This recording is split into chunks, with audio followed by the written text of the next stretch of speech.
చెబితే దైవానివే, తన గూర్చి నువ్వు చెబితే దైవానివే. నీ కొరకు చూశాడు ఆ దేవుడే, నీ కొరకు చూశాడు ఆ దేవుడే. ప్రభునందు ప్రియమైన దేవుని పిల్లారా, శాస్త్ర సాంకేతిక రంగాల్లో అభివృద్ధి చెందుతున్న మనిషి ప్రస్తుత కాలంలో కూడా మూఢనమ్మకాలను నమ్మి మోసపోవటం చాలా బాధాకరమండి.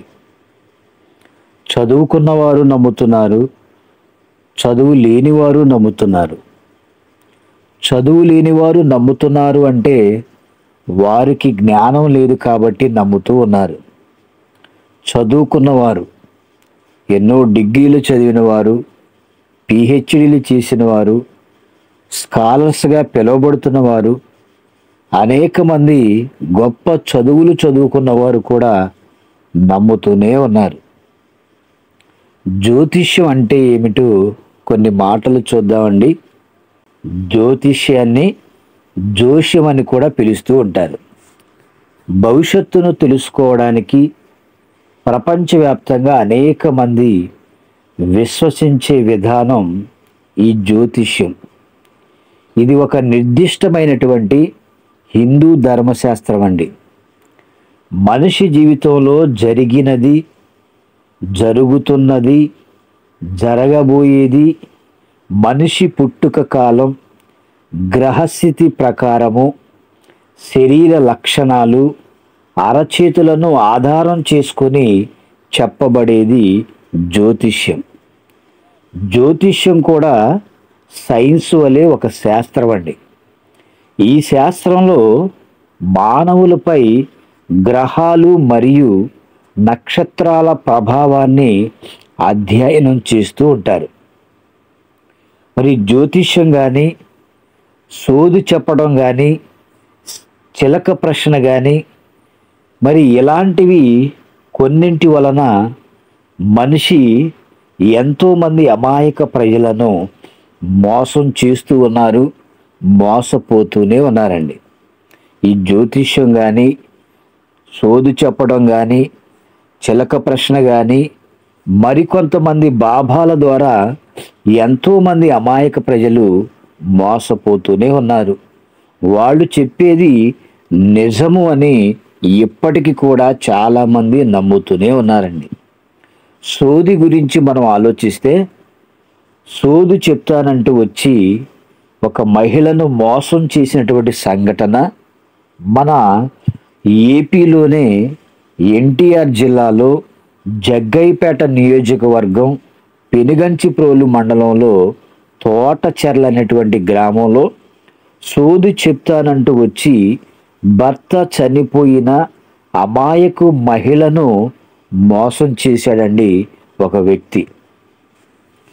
దీనికి గాను ఖర్చు 50 నుంచి 60 వేలు అవుతుంది అని చెప్పాడు. నీ భర్తను బ్రతికిస్తానని చెప్తే ఆ అమాయకపు మరి స్త్రీ నమ్మటం జరిగింది. దానికి అడ్వాన్స్గా 25,000 రూపాయలు కూడా కట్టిందండి.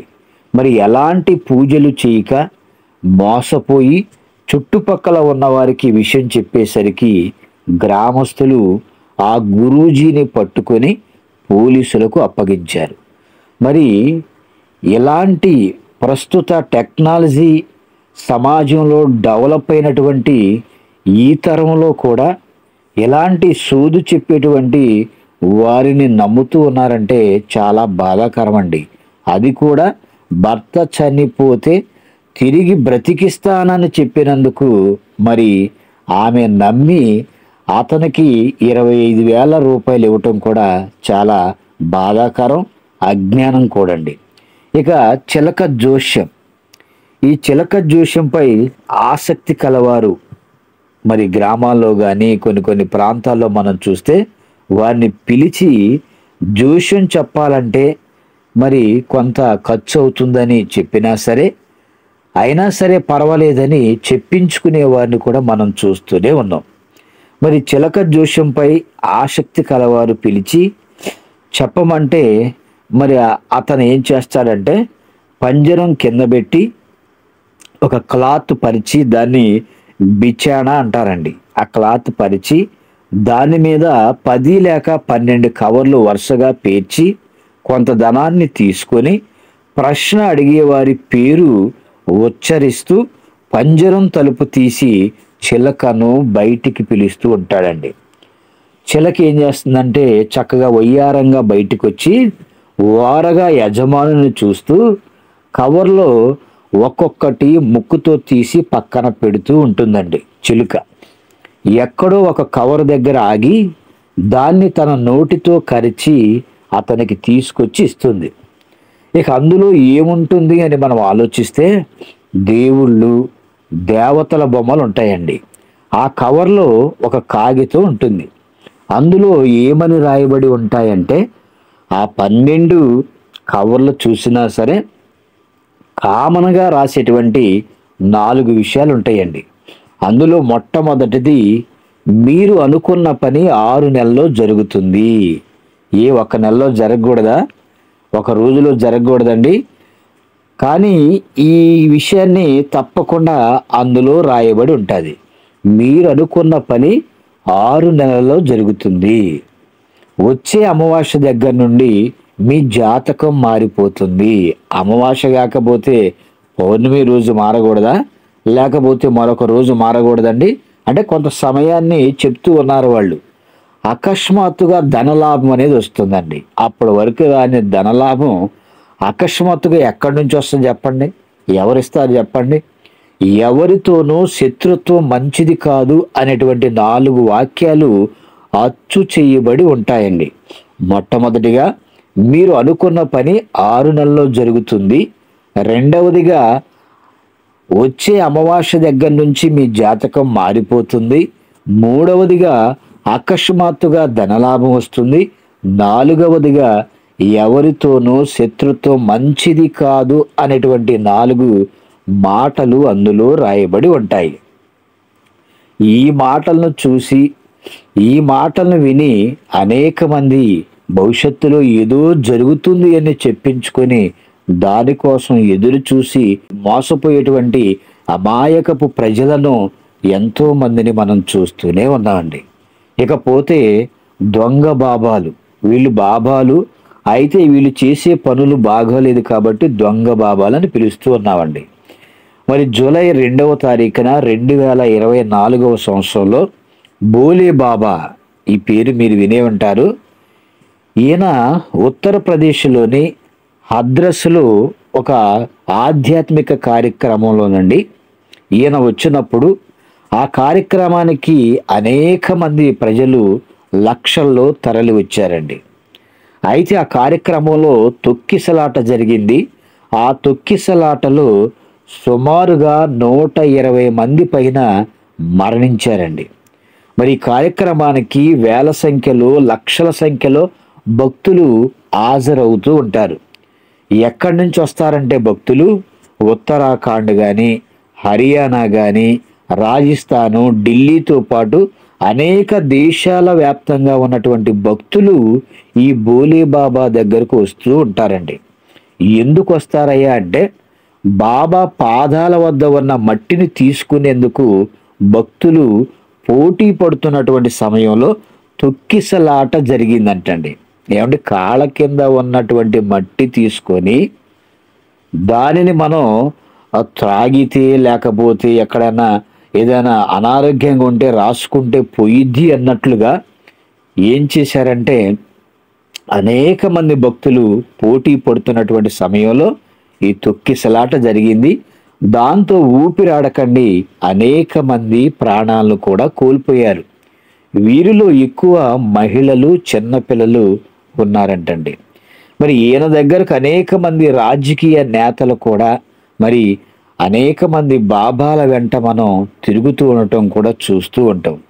అయితే ఈ బోలే బాబా పైన ఎన్నో లైంగిక కేసులు ఉన్నాయి, ఎన్నో భూ కబ్జాల కేసులు కూడా ఉన్నాయండి. పేరుకు మాత్రం బాబా. బాబాని పేరులో అనేక మందిని మోసం చేస్తూ వీళ్ళు చేస్తున్నటువంటి చీకటి పనులు చాలా భయంకరంగా ఉన్నాయండి. మరి ఈ అక్టోబర్ నెలలోనే 1వ తారీఖున 2025 సంవత్సరం, ఈ సంవత్సరంలో నుండి బాబా చైతన్యానంద సరస్వతి, ఈయన ఢిల్లీలో ఉంటాడు. అయితే ఈయన పైన కూడా 17 మంది అమ్మాయిలతో లైంగిక మరి వేధింపుల కేసులు కూడా ఈయన్ను కూడా అరెస్ట్ చేశారు ఆ పోలీసు వారు. ఏం చేస్తున్నాడంటే అమ్మాయిలను దుబాయ్ షేకులకు అమ్మివేస్తూ ఉన్నాడండి.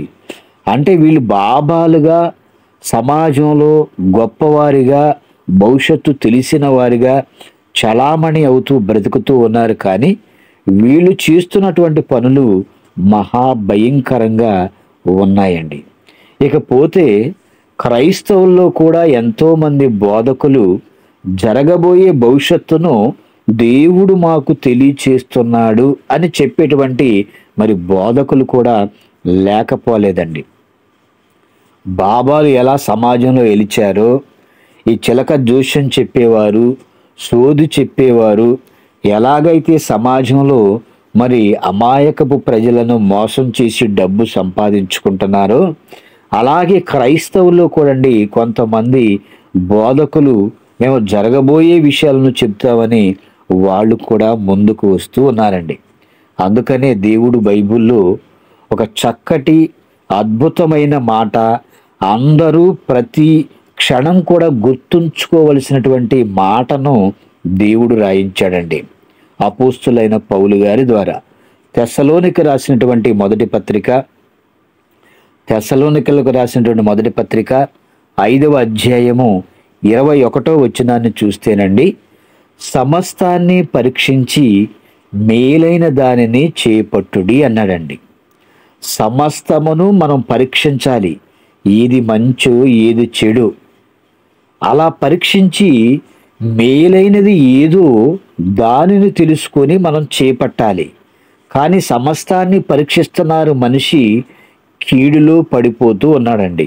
సమస్తాన్ని పరీక్షిస్తున్నాడు, కానీ మనిషి అనేక మందికి అన్యాయంగా డబ్బు ఇచ్చేస్తూ ఉన్నాడండి. కాబట్టి చాలా జాగ్రత్తగా దేవుడు రాయించిన మాటలను మనం ఆలోచించాలి. మరి సమాజంలో జరుగుతున్నవి ఎంతవరకు వాస్తవాలు, బైబిల్ వీటి గురించి ఏమి చెప్పిందో కొన్ని విషయాలను మనం ఆలోచన చేద్దామండి. మరి అపవాది పుట్టించినటువంటి మరి ఒక భయంకరమైనటువంటి శాస్త్రమే, వ్యాపారమే జ్యోతిష్య శాస్త్రం. మరి అపవాది ఏం చేయాలి అనుకుంటుంది అంటే, ఇంకనూ అనేక మంది దేవుని పిల్లలను పాడు చేసి ఒక వ్యాపారస్తుని పుట్టించిందండి. ఆ వ్యాపారస్తుడే ఈ జ్యోతిష్య శాస్త్రం. మరి దానికి ఒక శాస్త్రం కూడా పిలువబడుతుంది. నేడు ఏమి జరుగుతుందో ఆలోచించని మనిషికి ఎప్పుడో ఏదో జరగాలని, దానికి ముందు జాగ్రత్తగా ఎన్నెన్నో కార్యక్రమాలు చేపట్టాలని, ఇంకా మనిషిని దేవునికి దూరం చేసేటట్టుగా చేస్తుంది ఈ శాస్త్రం అండి. ఇల్లు సరిగ్గా లేకపోతే కష్టాలని, నీ ప్రయాణం సరి అయిన సమయంలో లేకపోతే కష్టాలని, నీకు ఉద్యోగం రావాలన్నా, డబ్బు సంపాదించాలి అన్నా, కాంట్రాక్టు లభించాలి అన్నా, పదవిని నిలుపుకోవాలి అన్నా, రాజులు మొదలుకొని పేదవారి వరకు అనేక మంది చిలక జోష్యం చెప్పించుకుంటూనే ఉన్నారండి. ఈ చిలక జోష్యం మొదలుకొని బాబాల వరకు ప్రపంచంలో అనేక మంది ఈ జ్యోతిష్యుల చుట్టూ తిరుగుతూనే ఉన్నారు. దేవునిపై నమ్మకాన్ని మాత్రం పోగొట్టుకుంటూ ఉన్నారండి. మరి జ్యోతిష్యులు వారి అవసరాలు తీర్చుకోవడానికి, అవసరమైతే ప్రధానమంత్రిని కూడా శాసించేటువంటి అధికారాన్ని తమ చేత చిక్కించుకోవాలని దురుద్దేశంతో అనేక మంది జ్యోతిష్కులు ఉండటం కూడా ప్రపంచవ్యాప్తంగా మనం చూస్తూనే ఉన్నాం. మరి జ్యోతిష్య శాస్త్రం ఇది ప్రపంచమంతా ఉంది అని చెప్పుకోవటంలో ఎలాంటి సందేహం కూడా లేదండి. దీనికి ఒక పాండిత్యం అనేది ఉంది. కొన్ని కళాశాలలు ఉన్నాయి, కొన్ని తరగతులు ఉన్నాయి. కొంతమంది అయితే మేము దేవుని చేత ప్రత్యేకింపబడిన వారమని చెప్పుకుంటూ ప్రపంచాన్ని పరిపాలిస్తున్నారండి ఈరోజు. మరి మనిషి తన కొరకు తను ఆలోచించడం ప్రారంభించాడా అంటే ప్రారంభించిన తన గురించి మాత్రం తక్కువగానే ఆలోచన కలిగి ఉన్నాడు. ప్రతి దినపత్రికలోనూ, ప్రతి వార్తాపత్రికలోనూ, ప్రతి మాసపత్రికలోనూ మనిషి ముందు చెప్పేది వారఫలం అండి. ఈ రోజు నీకు ఏ ఫలం వస్తుంది, ఇవన్నీ కూడా మరి టీవీల్లో, వార్తాపత్రికల్లో కూడా మనం చూస్తూ ఉంటామండి. ఉదయం లేవగానే వాళ్ళకున్నటువంటి రాసులను బట్టి ఈ రాశి కలవారికి ఈరోజు ఏమి జరుగుతుంది అని ప్రతిరోజు డైలీగా పేపర్లో చూసేవారు ఉన్నారండి. ఇవన్నీ కూడా అమాయకులైన ప్రజలను మోసం చేసేటువంటి విషయాలు. మరి మనిషి బ్రతుకుని మనిషే సృష్టించుకుంటూ పాడు చేసుకుంటున్నాడండి. ఇంకా ఎన్నో విషయాలను మనం ఆలోచిస్తే వారానికి ఒక ఫలం అని, కడకు గడియకు ఒక ఫలం అని, గడియలను కూడా మనిషి లెక్కిస్తూనే ఉన్నాడు. మరి ఈ గడియ గడప దాటకూడదని, ఈ గడియలో కాపురం చేయకూడదని, ఇలాంటివి కూడండి ఎన్నో కండిషన్లు పెడుతూ ఉన్నారు. రాహుకాలమని, చెడు కాలమని కూడా అంటూ ఉన్నారు. ఇలాంటి వారికి బైబిల్ ఒక చక్కటి మరి విషయాన్ని తెలియచేస్తూ ఉన్నది చూడండి. యెషయా గ్రంథము 47వ అధ్యాయము 11వ వచనం నుంచి 13వ వచనం వరకు చూద్దామండి. 13వ వచనాన్ని నేను చదువుతూ ఉన్నాను. యెషయా గ్రంథము 47వ అధ్యాయము 13వ వచనం. నీ విస్తారమైన యోచనల వలన నీవు అలచి ఉన్నావు. జ్యోతిష్కులు, నక్షత్ర సూచకులు, మాసచర్య చెప్పువారు నిలబడి నీ మీదకు వచ్చినవి రాకుండా నిన్ను తప్పించి రక్షించుదురేమో ఆలోచించుడి అని దేవుడు ప్రశ్నిస్తూ ఉన్నాడండి. కానీ మనిషికి ఎంత ఆలోచించినా వాటి నుంచి దూరం అయిపోవాలనే ఆలోచన మనిషిలో లేదండి. వాటికి దగ్గరగా వెళ్ళిపోయి వాటి ద్వారా మనిషి ఏదో తెలుసుకొని నేను ఎప్పుడు గొప్పవాడిని అయిపోతాను అని ఆలోచన కలిగి ఉన్నాడే తప్పండి వాస్తవాలను ఆలోచించేవారిగా లేరు. నీ విస్తారమైన ఆలోచనల చేత అలసిపోయావని దేవుడు అంటున్నాడండి. ఏమండి అంటే మనం అలసిపోకుండా ఉండాలి అంటే ఆలోచించకుండా ఉండాలి. నీ విస్తారమైన యోచనల వలన నీవు అలసి ఉన్నావు. జ్యోతిష్కులు, నక్షత్ర సూచకులు, మాసచర్య చెప్పువారు నిలబడి నీ మీదకు ఏదైనా కీడు గాని మేలు గాని రాకుండా నిన్ను తప్పించి రక్షించుదురేమో ఆలోచించండి అని దేవుడు అంటూ ఉన్నాడండి. మరి పతనమైన వారితో ఈ లోకంలో దేవుని పిల్లలందరూ కూడా పడిపోతున్నప్పుడు దేవుడు చెప్తున్నటువంటి మాటలు. మరి జ్యోతిష్యులు అలసిపోయి ఆలోచించి ఏమండి వాడు ఏం చేస్తున్నాడంటే చెట్టు కింద కూర్చొని చిలక జోషం చెబుతూ ఉన్నాడు. అరికాలు మొదలుకొని అరచేతి వరకు చూపిస్తాడండి. మరి గీతలు చూసి ఏమి జరుగుతుందో చెబుతూ వాడి బ్రతుకును మార్చుకోవడానికి మనల్నే అడ్డు పెట్టుకుంటున్నాడు అనేటువంటి సంగతి మనం మర్చిపోయామండి. మనం ఏం చేస్తున్నామంటే చక్కగా చేయి చూపించి నా భవిష్యత్తు ఎలా ఉందో చెప్పమని మనం అడుగుతున్నాం. కానీ వాడేం చేస్తాడంటే మన చేయి చూస్తూ వాడు వ్యాపారం చేసుకుంటూ మన దగ్గర ఎంతో డబ్బును వాడు తీసుకుంటూ ఉన్నాడు. అంటే మనల్ని అడ్డు పెట్టుకొని వాడు గొప్పవాడిగా మారిపోతూ ఉన్నాడండి.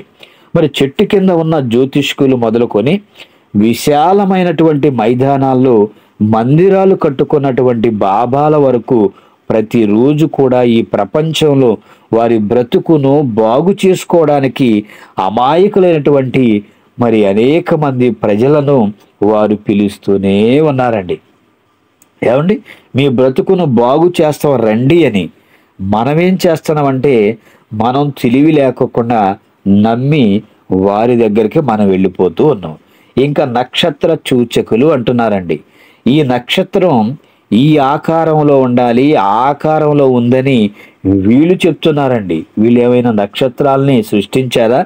మృగశీర్షిక అని, వృషభం అని ఏమండి వీరు అనుకున్నటువంటి బొమ్మను పెట్టి మనిషిని మోసం చేస్తూ ఉన్నారు. నీ బ్రతుకును నువ్వు మార్చుకొనక మరి వాళ్ళు చూపించేటువంటి బొమ్మలను మనం నమ్మి మన భవిష్యత్తు ఏదో బాగు చేస్తాడు అని వాళ్ళ దగ్గరకు మనం వెళుతూ ఉన్నామండి. ఇకపోతే మాసచర్య అంటే నెలకు సరిపడా ఏమండి ఆ నెలలో చెప్పేటువంటి మరి వాళ్ళ వార ఫలాలు, దిన ఫలాలు వీటి గురించి చెప్తుంటారు కాబట్టి అవి నెలవారీగా కంటిన్యూ అవుతూనే ఉండేయండి. మాసచర్య అంటే ఈ రోజు నీకేమి జరుగుతుందో ముందే చెబుతాను అంటున్నాడండి. అందుకే మాసపత్రిక రాగానే లేకపోతే వారపత్రిక రాగానే ముందు వార ఫలాలే చూస్తారు మనుషులు. ఎందుకంటే ఏ క్షణంలో మరి మన ఊపిరి ఆగుతుందో మనిషికి తెలియదు, కానీ మరి ఆగిపోయే ఈ ఊపిరి కోసం ఈ వారంలో ఏం జరుగుతుంది, ఈ నెలలో ఏం జరుగుతుందో తెలుసుకోవటం కూడా అది చాలా బాధాకరం అండి.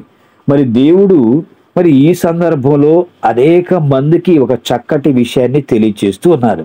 మరి ఇన్ని చేస్తున్న మీరు మీ మీదకి వచ్చేవి రాకుండా ఆపగలరా? మీరు నా పిల్లలయ్యుండి నా కోసం ఆలోచించక మీ కొరకు మీరు ఆలోచిస్తూ నా ఇష్ట ప్రకారం కాకుండా నన్ను కాదని ఈ ప్రపంచంలోకి వెళ్ళి ఏమంటే బ్రతుకుతున్నప్పుడు మరి ఎవరు మీ బ్రతుకులను మారుస్తారని దేవుడు ప్రశ్నిస్తూ ఉన్నాడండి. కానీ మనమేమో వాళ్ళు మారుస్తారని వాళ్ళ దగ్గరికి వెళ్తున్నాం. కానీ మన భవిష్యత్తును మార్చేది దేవుడు అనేటువంటి సంగతి ఈనాడు అనేక మంది నమ్మలేకపోతూ ఉన్నారండి. అయితే మీ మీదకు కీడు రాకుండా మంత్రించాలనుకున్నా అది సాధ్యం కాదు అంటున్నాడండి. మనుషులు ఏం చేస్తారంటే మంత్రించి ఇచ్చేటువంటి తాయితులు కట్టుకోండి, మీకు పీడకలలు రావు, మీకున్నటువంటి వ్యాధులు కూడా పోతాయని మనకి వాళ్ళు ఇస్తుంటే వాటిని మనం కట్టుకుంటున్నామండి. మనిషి కోసం ఆలోచించటమే పొరపాటండి. అయితే మరొకరిని కూడా నీ కోసం ఆలోచింపజేయటం ఇంకా పెద్ద పొరపాటు అవుతుంది.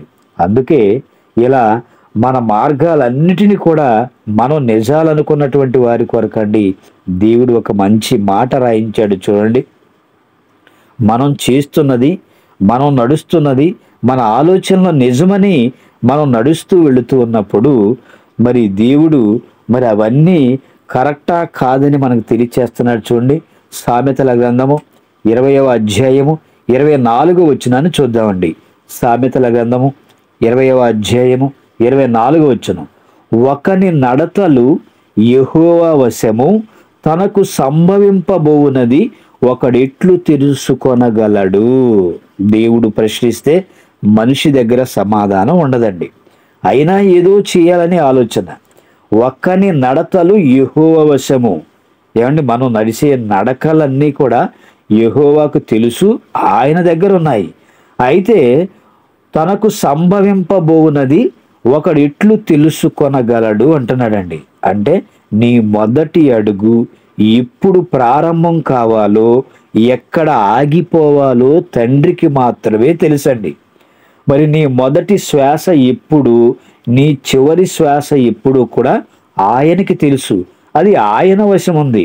కానీ మనుషులు ఏమంటున్నారంటే, ఏమండి మాకు తెలుసు అన్నట్లుగా మనుషులు ముందుకు ప్రయాణం చేస్తూ ఉన్నారు. ప్రసంగి గ్రంథము 8వ అధ్యాయము 7-8 వచనాలు చూద్దామండి. ప్రసంగి గ్రంథము 8వ అధ్యాయము 7-8 వచనాలు. సంభవింపబోవునది నరులకు తెలియదు, అది ఎలాగూ సంభవించునో వారికి తెలియజేయవారెవరు? గాలి విసరకుండా చేయుటకు గాలి మీద ఎవరికిని అధికారము లేదు అంటున్నాడండి దేవుడు. సంభవింపబోయేది మనుషులకు తెలియదు అంటున్నాడు. అది ఎలాగూ సంభవిస్తుందో కూడా వారికి తెలియచేసేది ఎవరు అంటే ఈ లోకంలో సోదు చెప్పేవారు, శిలక జోష్యం చెప్పేవారు, జ్యోతిష్యం చెప్పేవారు ఎవ్వరికి కూడా తెలియదండి. చివరికి క్రైస్తవ బోధకులకు కూడా తెలియదండి. గాలి విసరకుండా చేయుటకు గాలి మీద ఎవరికిని అధికారము లేదు అంటున్నారు. కానీ భూమి మీద ఉన్నటువంటి మనుషులు ఏమంటున్నారంటే, జరగబోయేది తెలియకపోయినను సరే ఏం చేస్తున్నారంటే వీళ్ళు తెలిసినట్టుగా మాట్లాడుతూ ఉన్నారండి. కానీ వారికి తెలియదనేటువంటి సంగతి వాళ్ళు తెలుసుకోలేకపోతున్నారు. అందుకే సంభవింపబోవునది నరులకు తెలియదు అంటున్నారండి దేవుడు. ఏమంటే గాలినే ఆపలేని ఈ మనిషి కనబడనిది నీ మీదకి వస్తుంటే ముందుగా చెప్పడంలో ఎంతవరకు న్యాయం ఉందో ఆలోచించండి. ఈరోజండి మరి మొంతా తుఫాన్ అనేది మరి కొన్ని రాష్ట్రాల వ్యాప్తంగా, జిల్లాల వ్యాప్తంగా భయంకరంగా మరి దాని తీవ్రత అనేది కొనసాగుతూ ఉంది. మరి భయంకరమైనటువంటి ఈదురు గాలులను ఎవరైనా ఆపగలరా? ఆ తుఫాన్ని కంట్రోల్ చేయగలరా? అంటే వాటిని మాత్రం కంట్రోల్ చేయలేరు. కానీ వీళ్ళు ఏం చేస్తున్నారంటే భవిష్యత్తు గురించి మేము చెప్తాము అంటున్నారు. మరి భవిష్యత్తు గురించి చెప్పేవారు భవిష్యత్తులో జరుగుతున్నటువంటి ఆ కీడును కూడా ఆపగలగండి. కానీ ఇలాంటి భయంకరమైనటువంటి తుఫాను వస్తున్నప్పుడు మరి దాన్ని కంట్రోల్ చేయలేకపోతున్నారు ఏంటి ఆలోచించండి. గాలినే ఆపలేని ఈ మనిషి కనబడనిది నీ మీదకి వస్తుంటే ఏమండి ఆపగలరా? మరి మేము ఆపుతాము అన్నట్లుగా అనేక మంది మాట్లాడుతున్నారు. వారి మాటలు అనేవి నిజం కాదండి.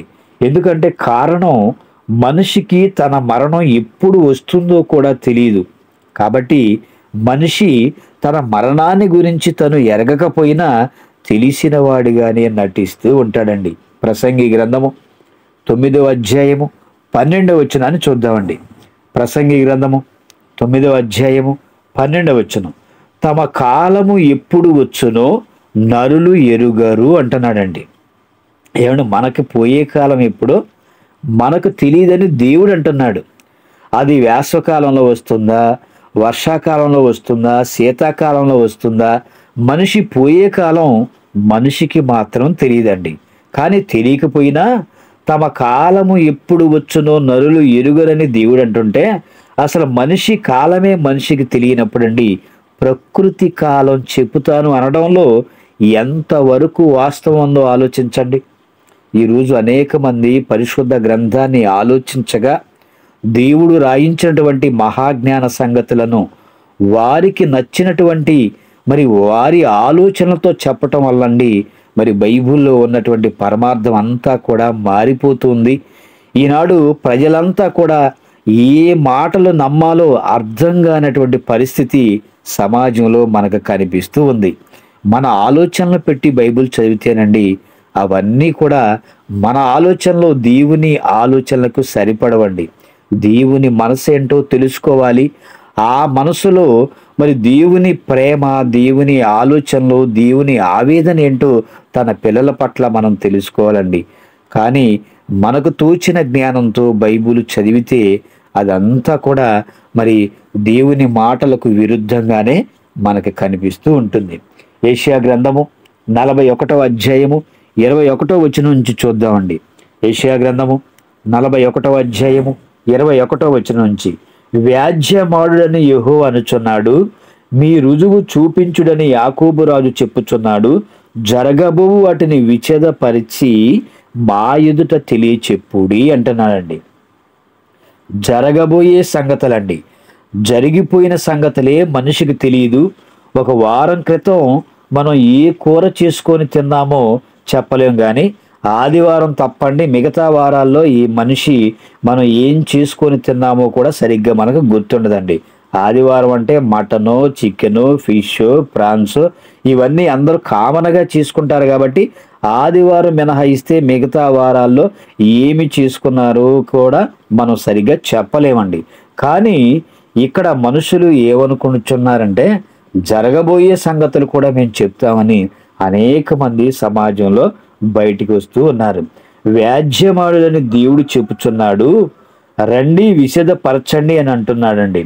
మరి బైబిల్ మహాజ్ఞాన గ్రంథం అయినప్పుడు, బైబిల్లో ఉన్నతమైనటువంటి జ్ఞానం ఉన్నప్పుడండి ఈ జ్ఞానాన్ని పక్కన పెట్టి అనేక మంది జ్యోతిష్య శాస్త్రంలో మునిగి తేలిపోతూ ఉన్నారండి.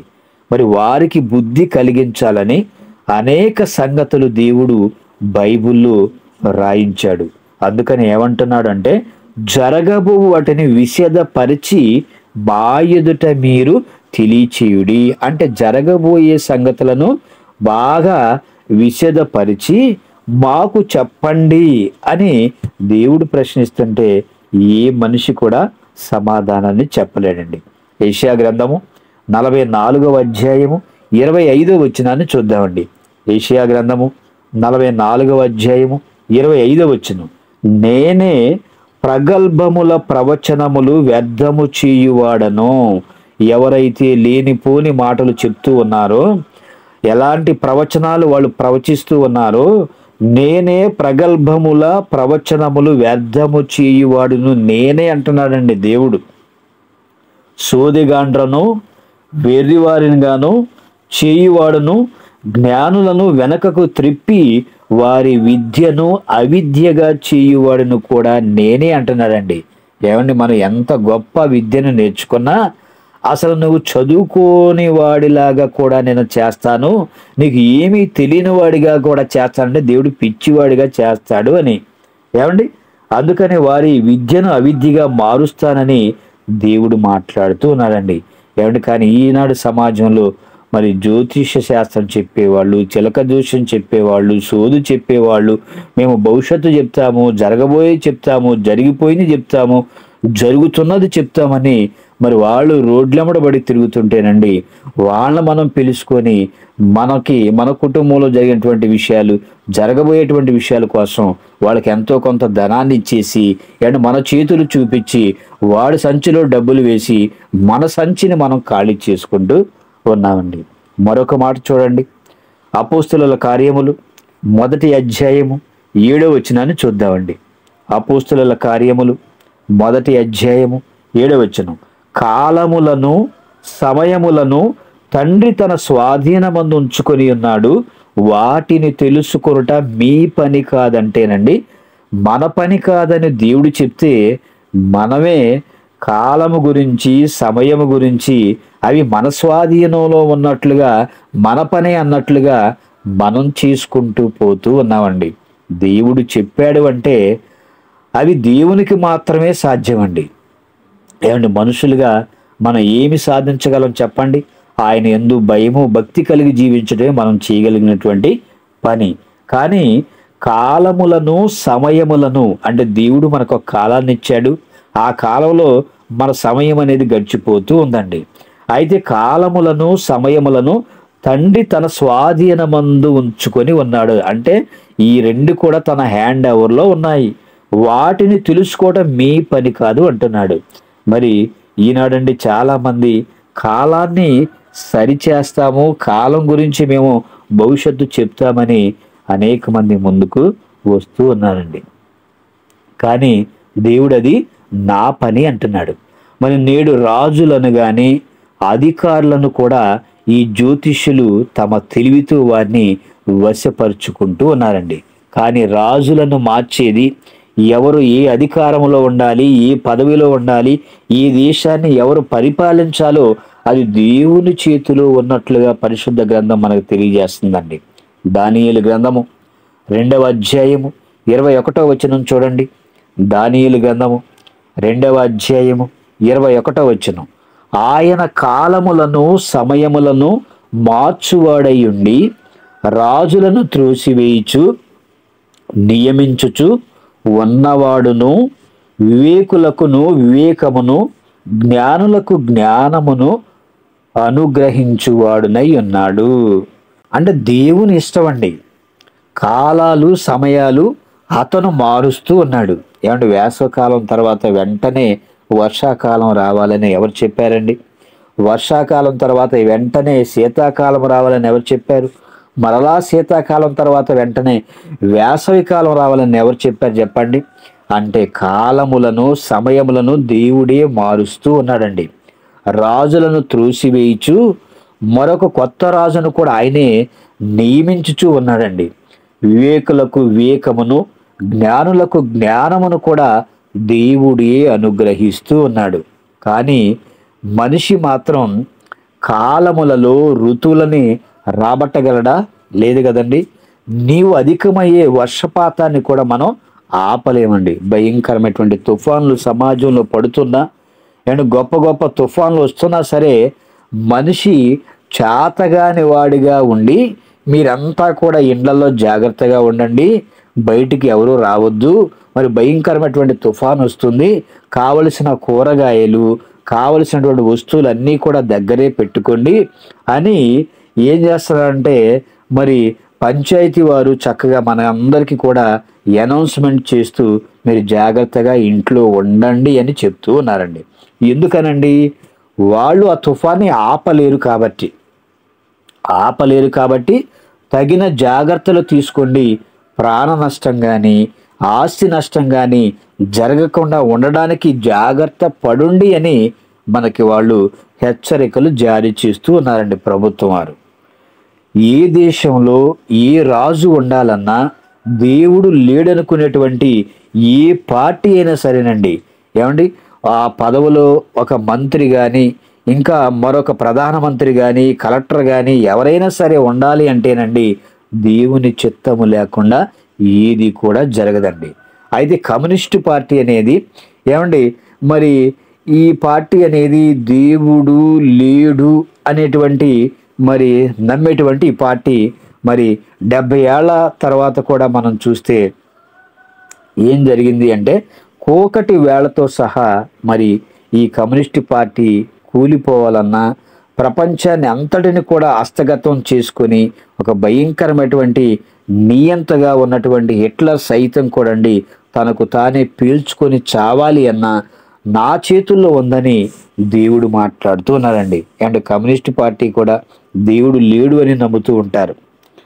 అలాంటప్పుడు అండి మరి అనేక మంది దేవుడే లేడు అని అనేక దేశాలను మరి వాళ్ళు స్వతంత్రించుకున్నప్పటికి కూడా అండి మరి వారికి వారు కూడా కొంతమంది నియంతలుగా పరిపాలన చేసిన వారికి వారే పీల్చుకొని మరి చనిపోవాలన్నా వాళ్ళు రాజ్యాన్ని పరిపాలన చేయాలి అన్నా సరేనండి దేవుని చిత్తం లేకుండా ఏది కూడా జరగదండి.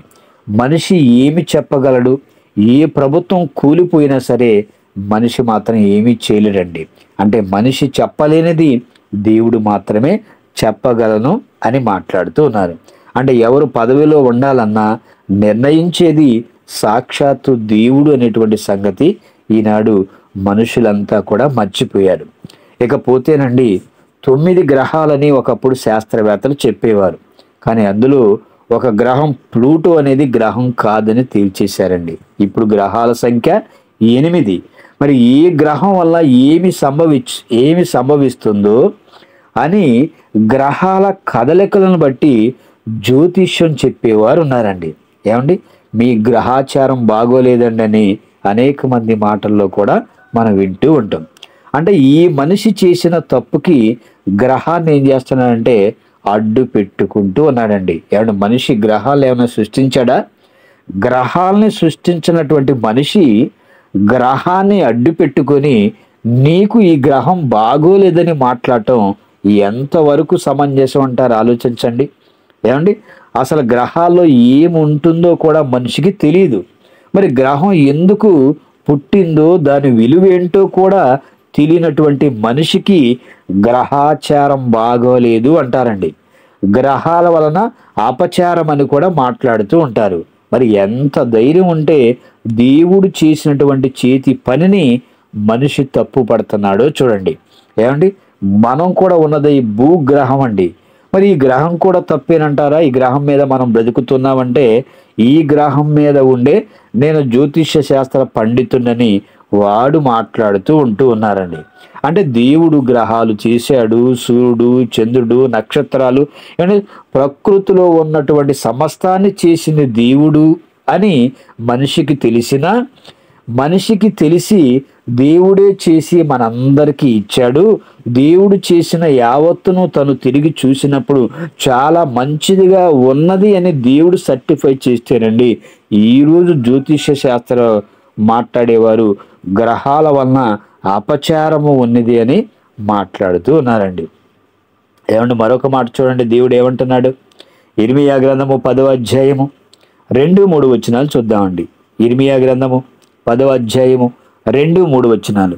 యెహోవా సెలవిచ్చినదేమనగా, అన్యజనముల ఆచారములు అభ్యసింపకుడి, ఆకాశమందు అగుపడు చిహ్నములకు జనములు భయపడును, అయితే మీరు వారికి భయపడకుడి. ఏమండి, మనం భయపడవలసినటువంటి అవసరం అయితే లేదండి. ఎవరు భయపడతారంటే దేవుణ్ణి ఎరగనటువంటి ప్రజలు మరి భయపడతారు కానీ ఆకాశమందు అగపడు చిహ్నములకు జనములు భయపడతారు, మీరు మాత్రం భయపడకండి అని దేవుడు మాట్లాడుతూ ఉన్నారండి. గ్రహాలు కానీ నక్షత్రాలు కానీ మేఘాలు కానీ కదులుతున్నాయంటే మనిషి కోసం అవి పనిచేస్తూ ఉన్నాయండి. ఏమండి, మేఘాలు పట్టి అక్కడే వర్షం కురిస్తే ఎట్లా చెప్పండి? మేఘాలు అనేవి ప్రయాణం చేస్తూ ఉండాలి. ప్రయాణం చేస్తూ అనేక ప్రాంతాల్లో వర్షాలు కురుస్తూ ముందుకు వెళ్ళిపోతూ ఉండాలండి. కానీ గ్రహాలు కదలకుండా, నక్షత్రాలు కదలకుండా, మేఘాలు కదలకుండా ఉంటే మనిషికి క్షేమం అనేది కాదండి. మరి వాటిని చూసి కూడా మనిషి తప్పు పడుతూ ఉన్నాడు. మరి ఆ గ్రహాల కదలిక లేకపోతే మనిషి తప్పిపోతాడండి.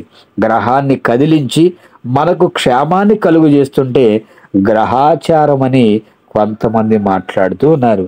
అందుకే జ్ఞానం లేని వారి ఆచారములు మీరు అభ్యసింపకూడదని ఆనాడు దేవుడు ఇజ్రాయేలు ప్రజలకు చెప్పాడు. ఈనాడు క్రైస్తవులుగా కూడండి ఆ మాటలు మనం స్వీకరించాలండి. ఆనాడు మీరు అలాంటి ఆచారాలను అభ్యసించకుండానే దేవుడు మాట్లాడాడండి. ఈరోజు కూడా పరిశుద్ధ గ్రంథాన్ని చదువుతున్న మనము ఏమండి అన్యుల ఆచారాలను మనం పాటించేవారిగా ఉండకోకుండా మనము చక్కగా క్రైస్తవులుగా బ్రతుకుతూ అనేక మంది మన సహోదరులను కూడండి దేవుని యొక్క గొప్పతనాన్ని తెలియచేసి దేవుని వైపు నడిపించేవారిగా ఉండాలి తప్ప వాళ్ళ విశ్వాసాలను మనం విమర్శించేవారిగా మాత్రం మనం ఉండకూడదండి. వాళ్ళని ఆలోచింప చేసేలాగా పౌలు గారు మరి ఆనాడు జ్ఞానాన్ని ఎలా ప్రకటించారో క్రైస్తవులుగా మనం కూడండి ఎదుటి వ్యక్తిని ఆలోచింప చేసే విధంగా వాక్యాన్ని ప్రకటించాలే తప్ప వాళ్ళ మనసు నొచ్చుకునేలా మనం వారి పట్ల మనం మాట్లాడకూడదండి. నిన్ను వలే నీ పొరుగువాడిని ప్రేమించమన్నాడు అంటే నీ పొరుగువాడు క్రైస్తవుడు కాదండి. నీ పొరుగువాడు క్రైస్తవుడితో పాటు మన హైందవ సహోదరులు, మన ఇస్లాం సహోదరులు, ఇంకా అనేక మంది మన సహోదరులు అందరూ కూడండి మన పొరుగువారే. కాబట్టి వారందరినీ కూడా మనం ప్రేమిస్తూ వారికి చక్కగా మన వాక్యాన్ని చెప్పేవారుగా ఉండాలి. మరి జ్యోతిష్య శాస్త్రాలండి మరి ఇకనైనా సరే బుద్ధి తెచ్చుకునేటువంటి ఒక మాటను దేవుడు చక్కగా పరిశుద్ధ గ్రంథంలో రాయించాడండి. వాళ్ళందరినీ మరి ఉద్దేశిస్తూ ఒక అద్భుతమైన మాట యాకోబు గారి ద్వారా దేవుడు తెలియచేస్తున్నాడు. చూడండి, యాకోబు పత్రిక 4వ అధ్యాయము 14వ వచనాన్ని చూద్దామండి. యాకోబు పత్రిక 4వ అధ్యాయము 14వ వచనం, రేపేమి సంభవించునో మీకు తెలియదు అంటే మాకు తెలుసు అన్నట్లుగా అనేక మంది ముందుకొస్తూ ఉన్నారండి. రేపేమి సంభవించునో మీకు తెలియదంటే అసలు ఈ క్షణము కానీ, ఈ నిమిషము కానీ, ఈ గంట కానీ, ఈ రోజు కూడా ఏమి సంభవించునో మనిషికి తెలియదండి. ఏమంటే జ్యోతిష్యులకు తెలుసా అంటే తెలియదండి. సూదు చెప్పే వాళ్ళకి తెలుసంటే తెలియదండి. శిలక జోషం చెప్పే వాళ్ళకి తెలుసంటే తెలియదండి. బోధకులకు తెలుసంటే బోధకులకు కూడా తెలియదండి. ఓన్లీ క్రైస్తవులకు మాత్రమే తెలుసు, మిగతా వారికి తెలియదని దేవుడు రాయించాడా? లేదు కదండి. రేపేమి సంభవించునో మీకు తెలియదంటే మనలో ఎవ్వరికి కూడా తెలియదండి. మీ జీవము ఏ పాటిది, మీరు కొంతసేపు కనబడి అంతలో మాయమైపోవు ఆవిరి వంటి వారేనండి. ఏమండి, మరి గత వారంలో శుక్రవారం జరిగినటువంటి భయంకరమైనటువంటి ప్రమాదం మనందరికీ తెలుసండి. హైదరాబాద్ నుంచి బెంగళూరు వెళ్తున్నటువంటి మరి ఒక ఈసీ బస్సు కర్నూలు, కల్లూరు, మరి ఆ ప్రాంతం చిన్నటేకూరు ఆ పరిసర ప్రాంతాల నుండి మరి అగ్ని ప్రమాదానికి గురయ్యి మరి 19 మంది అండి సజీవ దహనం అయిపోయారండి. చాలా బాధాకరమైనటువంటి విషయం అండి. అండ్ వాళ్ళు అనుకున్నారా మేము చనిపోతామని? తెల్లవారుగానే మేము మా ఇండ్లకి వెళ్ళిపోతాము, మా బంధువులతో మేము కలుసుకుంటాము, మాట్లాడతాము, మేము ఏవైతే అనుకున్నామో వాటిని జరిగించుకుంటామని మరి ఎన్నో ఆశలతో కోరికలతో బయలుదేరి వెళుతున్నప్పుడండి మరి సుమారుగా 12 గంటల నుంచి 2 గంటల మధ్యలో మరి ఈ భయంకరమైనటువంటి ప్రమాదం జరుగుతుంది అని వాళ్ళకు తెలుసా అండి? తెలియదు కదా. కాబట్టి రేపేమి సంభవించునో మనకు తెలియదండి. కాబట్టి ఇప్పుడు మనం బ్రతికున్నామంటే ఈరోజు మనం దేవుని కొరకు ఏమి చేశామని మనం ఆలోచించాలే తప్పండి రేపటి గురించి మనం ఏమీ చెప్పలేమండి.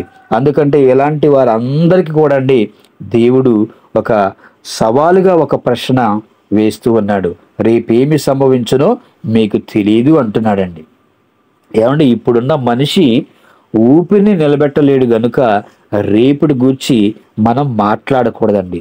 ప్రపంచాన్ని దోపిడీ చేస్తున్న ఈ దోపిడీ విధానంలోని భయంకరమైనటువంటి మార్గం ఈ జ్యోతిష్య శాస్త్రం అని అందరూ తెలుసుకోవాలండి.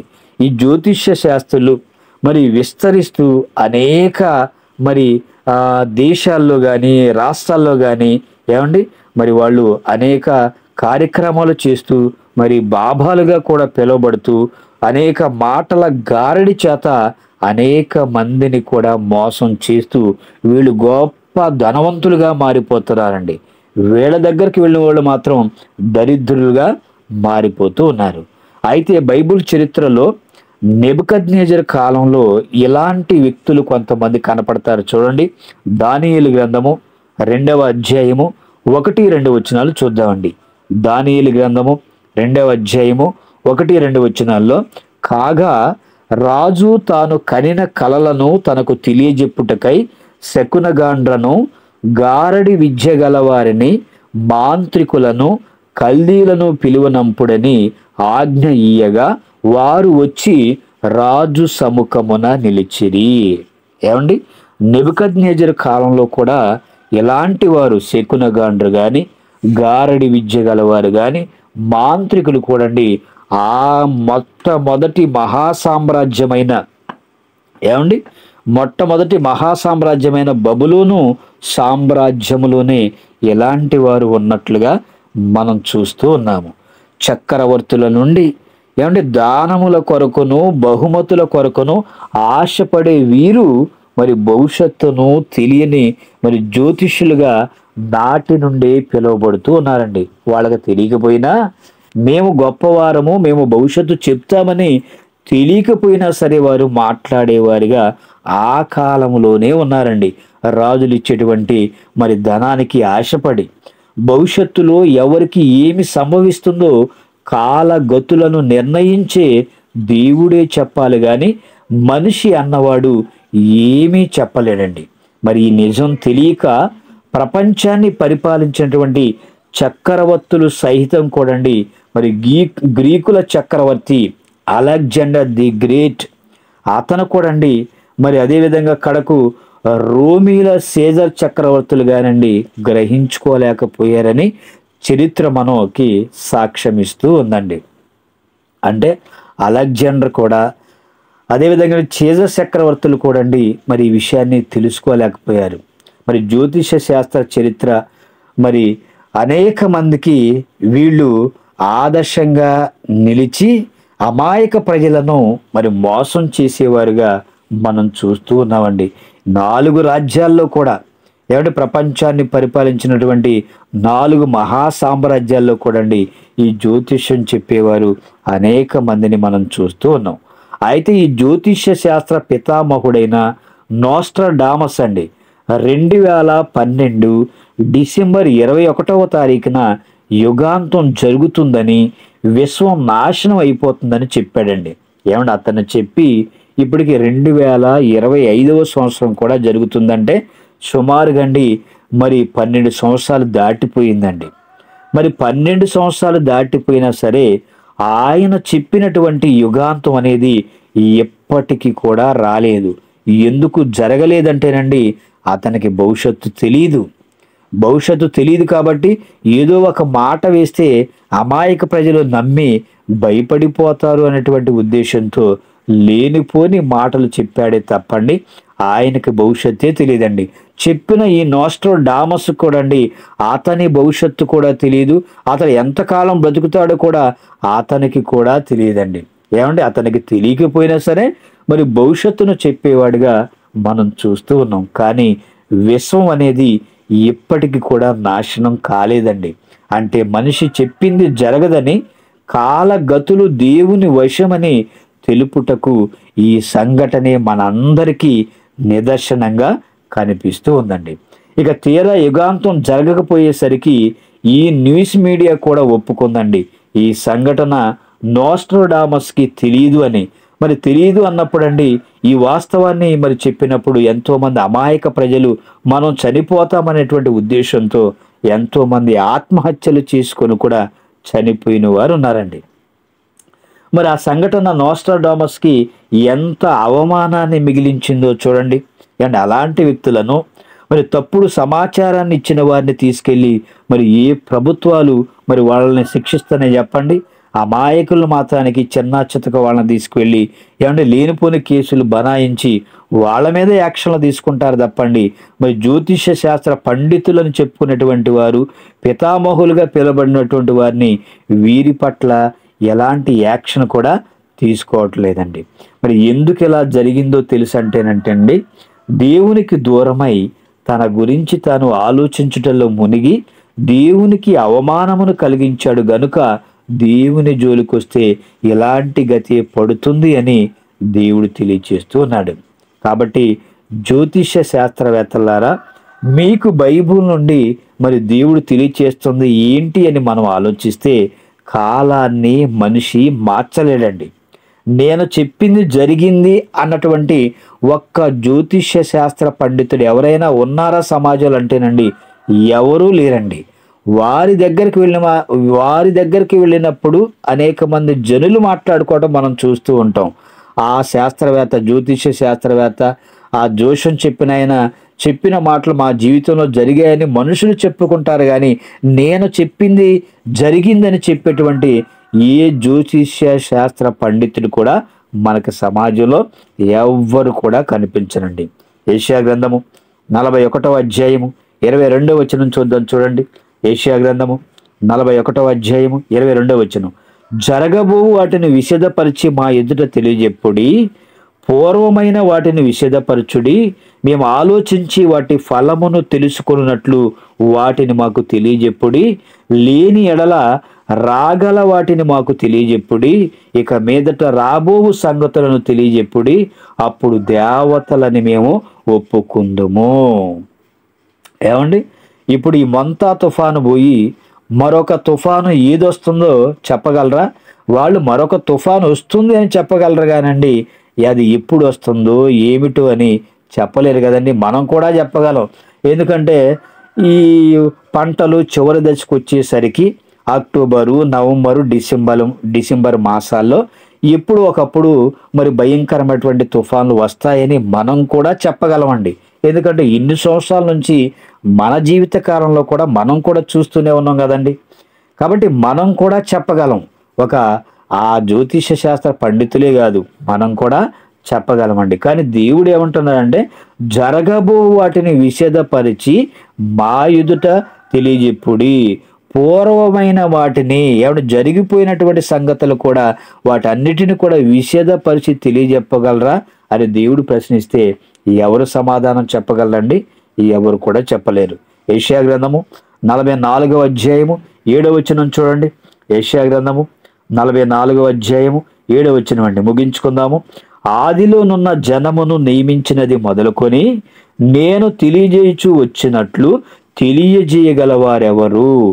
దేవుడు చెప్పింది ప్రతిదీ కూడా జరుగుతూనే వచ్చిందండి సమాజంలో. దేవుడు చెప్పి చేసేవాడు, మనిషి చెప్పి దాక్కునేవాడండి. ఎందుకంటే జరగదు కదా అది. అట్టివాడు ఎక్కడైనా ఉండిన ఎడల నాకు తెలియజెప్పవలను, ఆ సంగతి నాకు ప్రచురింపవలను, అట్టివారు భవిష్యత్తు విషయమును రాబోవు సంగతులను తెలియజెప్పువారై ఉండవలెను. భవిష్యత్తు గురించి ఎవరు చెప్పగలరు చెప్పండి? రాబోవు సంగతులను గురించి చెప్పగలవారు ఎవరండి? దేవుడు తప్పండి ఏ మనిషి కూడా చెప్పలేడు. కాబట్టి ప్రియమైన దేవుని పిల్లారా, బైబిల్లో దేవుడు ఎన్నో సంగతులు మనందరి కోసం మరి తెలియచేశారండి. మరి యేసేపు గారు కూడా కలలు కన్నాడు, ఆ కలలు భావాన్ని మరి చెప్పాడండి. ఫరో రాజుకు వచ్చినటువంటి కళను కూడా మరి యోసేపు గారు చెప్పటం కూడా మనం చూస్తూ ఉన్నాం. అంటే జరగబోయేవి జరిగిపోయినవి కూడా చెప్పేవారు, మరి జరుగుతాయా లేదా అని కూడా బైబిల్ను బట్టి నేడు క్రైస్తవులైన వారు మరి కొన్నిటిని చెప్పగలరని కూడా మనం తెలుసుకోవచ్చండి. అలా చెప్పేది జ్యోతిష్యం కాదండి. ఇప్పుడు క్రైస్తవులుగా మన సహోదరులు లోకంలో పడి నశించిపోతున్నప్పుడు నీ భవిష్యత్తు చివరికి ఎలా అవుతుందని మనం కూడా అతన్ని గుర్తెరిగినటువంటి వారు, అతడు చేస్తున్నటువంటి పనులను బట్టి మనం కూడా వారి భవిష్యత్తును మనం చెప్పగలమండి. ఏమన్నా బాగా త్రాగితే భయంకరమైన రోగాలు వస్తాయి, చనిపోతావురా బాబు అని మనం కూడా చెప్పగలమండి.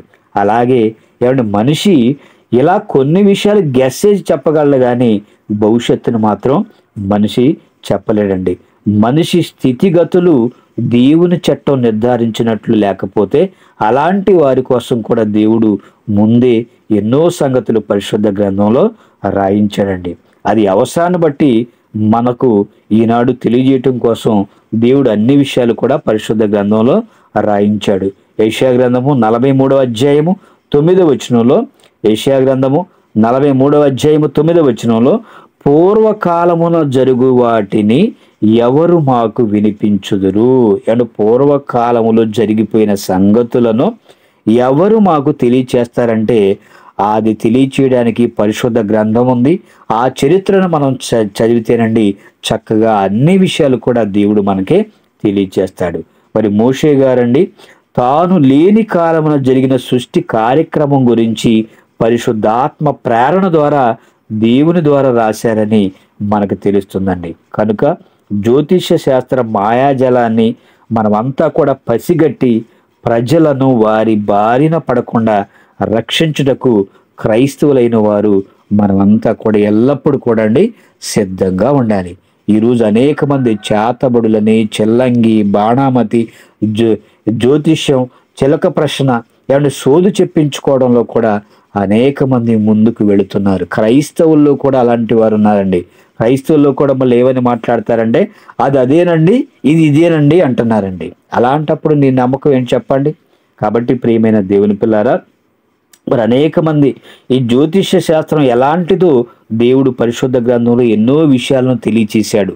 అదంతా కూడా మాయాని మనం అంతా తెలుసుకొని క్రైస్తవులుగా ఈ సమాజాన్ని మార్చేటువంటి మరి శక్తివంతులుగా క్రైస్తవులు ఉన్నారు. కాబట్టి మరి వాక్యాన్ని చేతపట్టుకొని నశించిపోతున్నటువంటి అనేక ఆత్మలను దేవుని వైపుకు నడిపించాలండి. అజ్ఞానంలో ఉన్న వారికి దేవుని మహాజ్ఞానాన్ని తెలియచేసి జ్ఞానవంతులుగా మలచి వారిని కూడా మనం దేవునిలో నిలబెట్టాలి. జ్యోతిష్య శాస్త్రాన్ని సవాలు చేసిన బైబుల్ అండి. బైబుల్ ఎంత గొప్ప గ్రంథమో తెలుసుకొని దానిని మనం దీవారాత్రులు ధ్యానిస్తూ మనం దేవుని కొరకు ఉన్నతంగా భయము భక్తి కలిగి బ్రతుకుతూ అనేక మందిని బ్రతికించాలని మరి కోరుకుంటూ ఈ నా మాటలు ముగిస్తున్నాను. తలలు వంచండి, ప్రార్థన చేసుకుందాం.